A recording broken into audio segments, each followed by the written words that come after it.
Hello അസ്സലാമു അലൈക്കും എല്ലാവർക്കും എൻ്റെ പുതിയൊരു വീഡിയോയിലോട്ട് സ്വാഗതം. അപ്പോൾ ഞാനിന്ന് വന്നിട്ടുള്ളത് വളരെ പെട്ടെന്ന് ഉണ്ടാക്കാൻ പറ്റുന്ന ഒരു അടിപൊളി ബ്രേക്ക്ഫാസ്റ്റിൻ്റെ റെസിപ്പി ആയിട്ടാട്ടോ.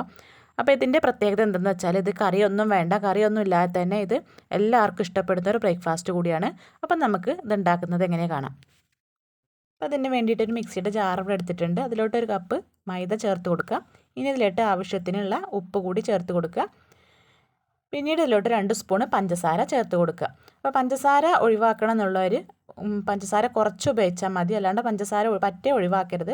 പഞ്ചസാര ഇട്ട് കൊടുത്താൽ ഇതൊരു മുരുന്നനൊക്കെ കിട്ടാൻ വേണ്ടിയിട്ടാട്ടോ. ഇനിയിട്ട് 1 സ്പൂണ് വെളിച്ചെണ്ണ ഒഴിച്ചു കൊടുക്കുക. ഇനി ഇതിലോട്ട് നമ്മൾ എത്രയാണോ മൈദ എടുത്ത് അതേ അളവിൽ വെള്ളം കൂടി ഒഴിച്ചു കൊടുക്കുക. ഇനി ഇത് വെള്ളമായിട്ട് നല്ലോണം ഒന്ന് യോജിപ്പിച്ച് കൊടുക്കുക. അപ്പോൾ കട്ടയൊക്കെ ഉണ്ടെങ്കിൽ അത് നുടഞ്ഞു കിട്ടാൻ വേണ്ടിയിട്ടാണ്. ഇത് നമുക്കിതൊന്ന് അരച്ചുകൊണ്ട് വരാം. അപ്പോൾ അതിവിടെ നല്ല ഫൈനായിട്ട് അരച്ചെടുത്തിട്ടുണ്ട്. ഇനി ഇത് വേറൊരു പാത്രത്തിലോട്ടായിട്ട് ഒഴിച്ചു കൊടുക്കാം. നമ്മൾ മടി പിടിച്ചിരിക്കുന്ന ദിവസങ്ങളിലൊക്കെ ഒന്ന് ട്രൈ ചെയ്യാൻ പറ്റിയ നല്ല റെസിപ്പി ആട്ടോ ഇത്. ഇനി ഇതിലേക്ക് ഒരു നുള്ളു മഞ്ഞൾപ്പൊടി ചേർത്ത് കൊടുക്കുക. മഞ്ഞൾപ്പൊടി ഓപ്ഷനിലാണ്, വേണമെങ്കിൽ ചേർത്ത് കൊടുത്താൽ മതി, ഒരു കളർ കിട്ടാൻ വേണ്ടിയിട്ടാണ്. ഇനി ഞാൻ ഇതിലോട്ട് 2 കോഴിമുട്ടയാണ് പൊട്ടിച്ചൊഴിക്കുന്നത്. കോഴിമുട്ട കൂടുതൽ ചേർക്കുന്നത് നല്ലൊരു ടേസ്റ്റായിട്ട് എനിക്ക് തോന്നിയിട്ടുണ്ട്. അപ്പോൾ നിങ്ങൾ 1 കോഴിമുട്ടയാണ് ചേർത്ത് കൊടുക്കുന്നുണ്ടെങ്കിൽ ബാക്കിക്ക് പകരമായിട്ട് കുറച്ചുകൂടി വെള്ളം ചേർത്ത് കൊടുത്താൽ മതി.